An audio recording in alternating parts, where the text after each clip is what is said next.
आळेफाटा नगरीत आपला व्यवसाय थाटण्याचा विचार करताय तर मग आता चिंता कसली? स्वप्नपूर्ती हाईट्स भाडे तत्वावर घेऊन येत आहेत गाळे व ऑफिसेस. 5 मजली इमारत, प्रत्येक मजल्यावर 1000 चौरस फूट व 823 कार्पेटचे बांधकाम क्षेत्र, प्रत्येक मजल्यावर स्वतंत्र शौचालय, दुसऱ्या मजल्यापासून अत्याधुनिक लिफ्ट सुविधा, नगर कल्याण व पुणे नाशिक महामार्गाची कनेक्टिव्हिटी, प्राईम लोकेशन. अधिक माहितीसाठी संपर्क सुरेश आर शिंदे 8169 48 68 39. तर मग विचार कसला करताय? आजच स्वप्नपूर्ती हाईट्स मध्ये आपल्या व्यवसायाची जागा निश्चित करा. ताई, तुम्ही काय सांगाल? आता तर तुमची कोरी पाटी मतदारांसमोर तुम्ही जाताना नव्यानेच येत आहे, काय सांगताय?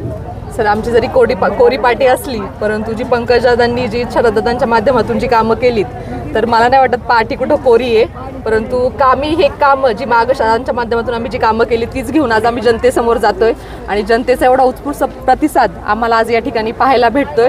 त्याबद्दल खरंच आनंद वाटतोय की दादांनी एवढी छान कामं केली. ते ताई, ह्या अलीकडच्या ह्या निवडणुकीत कोणी कोणावर आरोप प्रत्यारोप झाले नाही, मात्र तुमच्याकडून असं एक भाष्य गेलं अशी चर्चा आहे का तुम्ही असं सांगितलं की माझ्या पतींवर, माझ्या पतींच्या व्यवसायावर टीका केली जाते. यावर तुमचं कुठं झालं, असं काय घडलं? सर, खरं तर हे सगळे जे विरोधक आहेत हे राजकारण करताना राजकारण नुसतं याच्यापुरतं न करता ते अगदी व्यवसायापर्यंत आमच्या आलेले येते.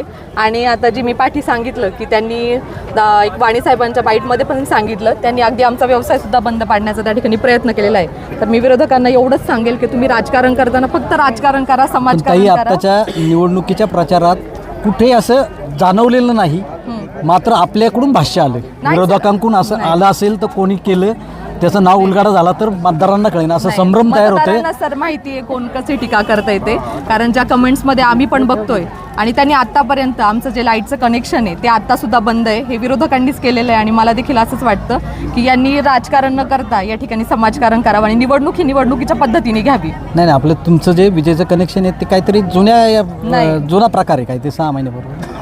ठीक आहे, पण तेव्हापासूनच सर, तेव्हापासूनच चालू आहे ते. ठीक आहे, मतदारांना काय सांगाल? मतदारांना एकच सांगेल, आता सर मतदान एकदम सुज्ञ आहेत, त्यांना माहिती आहे कामाचा माणूस कोण आहे. आज पंकजादांनी कोणतंही राजकीय पद नसताना 25 कोटी 68 लाख रुपयाचा निधी आपल्या या जिल्हा परिषद गटामध्ये मंजूर करून आणलाय. आणि मी मतदार सगळे सुज्ञ आहेत सर, सगळ्यांना माहिती आहे कोण कामं करणार आहे, कोण फक्त आश्वासनं देणार आहे.